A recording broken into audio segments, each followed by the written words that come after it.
Bismillahirrahmanirrahim. Assalamualaikum warahmatullahi wabarakatuh.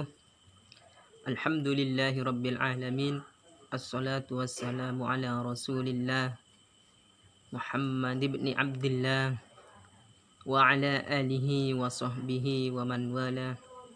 Qala ta'ala, qalu subhanaka la ilma lana illa ma 'allamtana innaka antal alimul hakim. وقال أيضا قال رب اشرح لي صدري ويسر لي أمري واhlul 'uqdatam min lisani yafqahu qawli.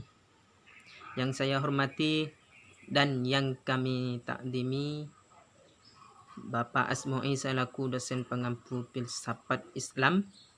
Semoga beliau tetap diberi kesehatan dan keberkahan dalam kehidupannya. Amin amin ya rabbal alamin. Dan tak lupa pula kawan-kawan senasib seperjuangan, hafizakumullah jami'an. Segala puji bagi Allah Subhanahu wa taala yang telah memberikan nikmat sehat baik jasmani dan rohani. Salawat ma'assalam marilah kita haturkan kepada Nabina Muhammad sallallahu alaihi wasallam dengan mengucapkan Allahumma salli ala sayyidina Muhammad wa ala ali sayyidina Muhammad.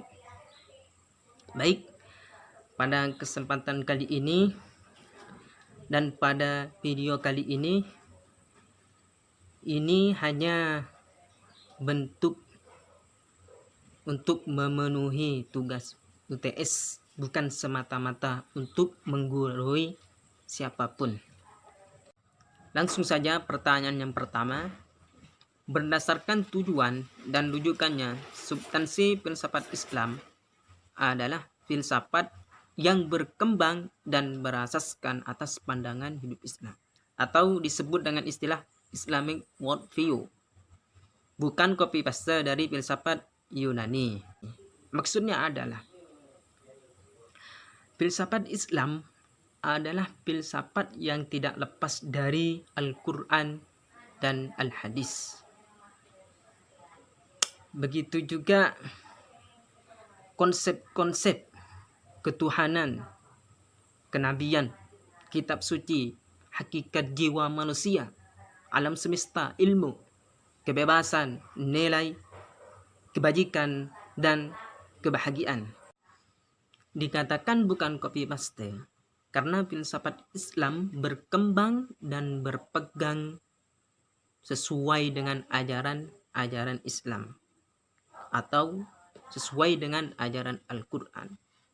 Bahkan filsafat Islam ini menghapus pemikiran Yunani yang bertentangan dengan ajaran Islam. Walaupun ada kesamaan, bukan berarti itu copy paste dari filsafat Yunani,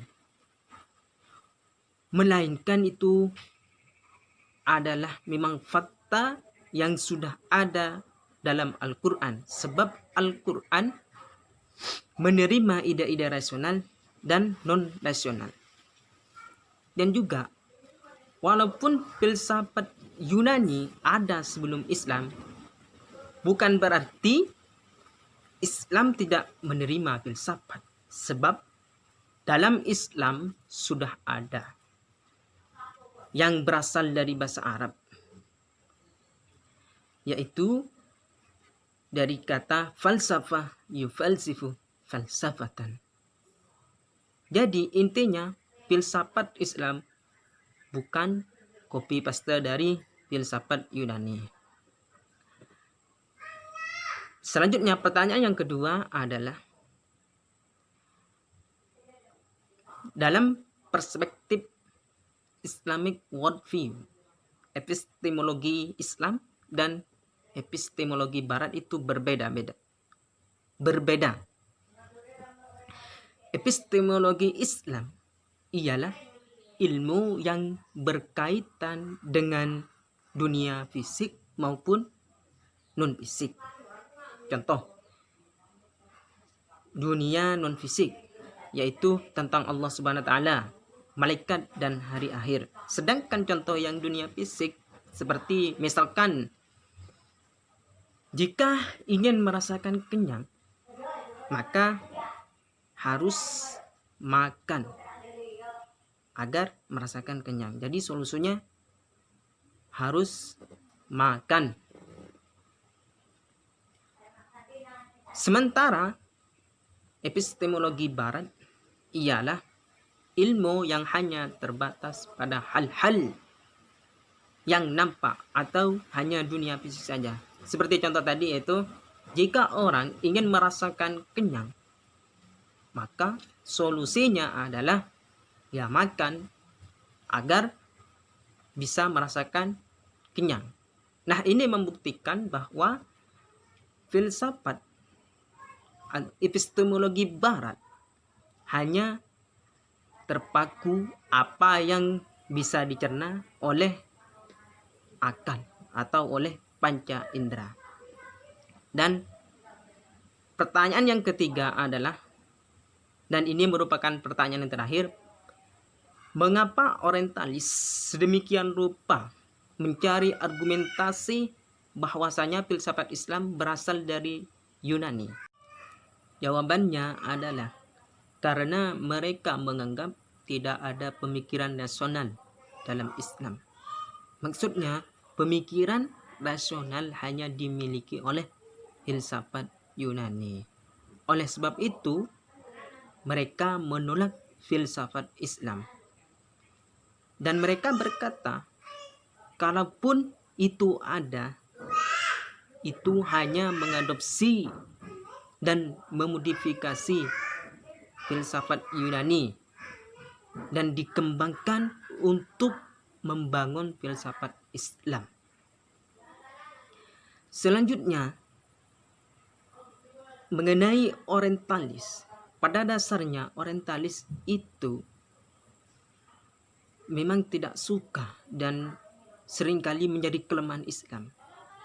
Karena orientalis itu adalah sebuah kelompok yang menekuni mempelajari agama Islam dengan tujuan ingin mencari kelemahannya dan menolak kebenarannya. Dan ini sudah jelas dalam Al-Quran, telah disebutkan di juz 1 surah kedua Al-Baqarah ayat 120 yang berbunyi, A'udzubillahi minasyaitonirrajim, Bismillahirrahmanirrahim.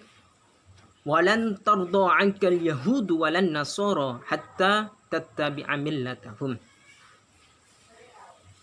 Tidak akan pernah ridho, tidak akan pernah senang orang Yahudi dan Nasrani sehingga kamu mengikuti agama mereka. Kata millatahum ini ada yang menerjemahkan itu sebagai budaya, ada yang juga tradisi atau gaya hidup.